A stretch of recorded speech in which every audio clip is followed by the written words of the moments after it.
Γεια σας, είμαι ο Στάθης G και σήμερα θα σας δείξω πώς να κάνετε το δικό σας intro.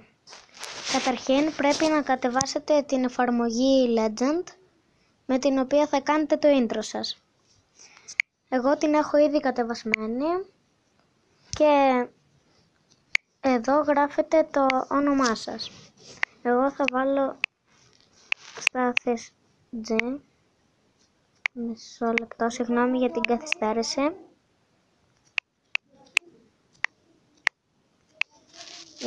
Πατάτε το tick και το επόμενο. Εδώ έχετε να το βάλετε σε όποιο χρώμα θέλετε.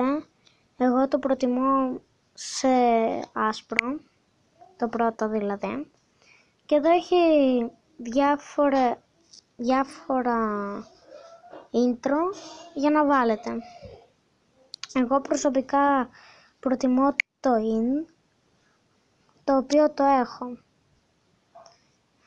Τέλος πάντων, μετά πατάτε στο download και πατάτε το πρώτο.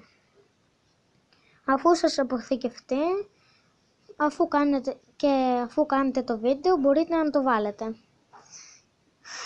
Αυτό ήταν το βίντεο. Ελπίζω να σας άρεσε και γεια σας.